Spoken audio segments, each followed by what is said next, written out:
Assalamualaikum warahmatullahi wabarakatuh.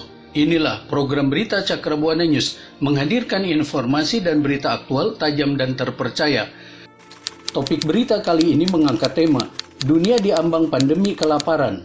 Pokok-pokok berita, United Nations World Food Programme atau WFP menyatakan sekitar 130 juta orang bisa terseret ke ambang kelaparan pada akhir tahun karena virus corona. Berita selengkapnya.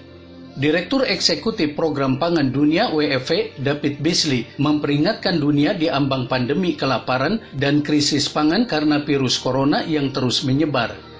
Jutaan warga sipil yang tinggal di negara-negara yang dilanda konflik, termasuk banyak wanita dan anak-anak, dihadapkan pada ambang kelaparan dengan momok kelaparan yang sangat nyata dan berbahaya, kata Beasley dalam sebuah pernyataan pada sesi virtual Dewan Keamanan PBB hari Selasa 21 April yang dikutip dari Anadolu. Menurut para ahli, 821 juta orang tidur dalam keadaan lapar dan sebuah laporan global tentang krisis pangan yang baru dirilis mengindikasikan bahwa 135 juta orang menghadapi kelaparan setingkat krisis dan bahkan lebih buruk. Ini berarti 135 juta orang di dunia berbaris menuju jurang kelaparan. Namun sekarang analis program pangan dunia menunjukkan bahwa karena virus corona, 130 juta orang lainnya bisa terseret ke jurang kelaparan pada akhir 2020. Totalnya jadi 265 juta orang, ujar dia. Kepala WFP itu juga memperingatkan bahwa 36 negara kemungkinan menghadapi kelaparan karena virus.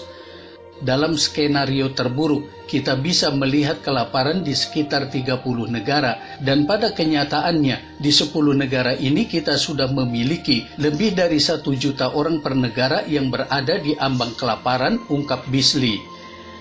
Mengutip BBC bahwa laporan global keempat tahunan tentang krisis makanan menyoroti Yaman, Republik Demokratik Kongo, Afghanistan, Venezuela, Ethiopia, Sudan Selatan, Sudan, Suriah, Nigeria, dan Haiti.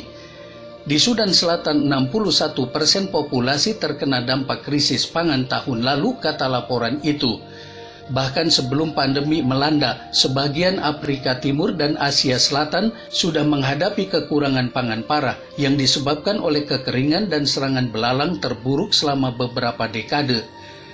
Awal bulan ini WFP ini mengatakan akan membagi 2 bantuan ke Yaman yang dilanda perang, yang dikendalikan oleh pemberontak Houthi karena krisis pendanaan. Dikatakan beberapa donor telah menghentikan bantuan mereka atas kekhawatiran bahwa pengiriman terhalang oleh pasukan Houthi. WFP memberikan makan lebih dari 12 juta Yaman per bulan. 80% diantaranya berada di daerah yang dikontrol oleh pasukan Houthi. Yaman mengkonfirmasikan kasus COVID-19 pertama awal bulan ini, dengan badan-badan bantuan memperingatkan bahwa penyakit itu dapat dengan cepat membanjiri sistem kesehatan negara yang melemah. Sejak pertama kali muncul di Wuhan, Cina pada Desember lalu, virus corona telah menyebar ke setidaknya 185 negara dan wilayah. Menurut data yang dikumpulkan oleh Johns Hopkins University Amerika Serikat, lebih dari 2,5 juta kasus telah dilaporkan di seluruh dunia sejak Desember lalu, dengan angka kematian lebih dari 177.000 dan lebih dari 681.000 dinyatakan sembuh. Demikian berita Cakrabuana News kami sampaikan. Semoga Anda berkenan mengikuti terus sajian berita-berita kami selanjutnya. Wassalamualaikum warahmatullahi wabarakatuh.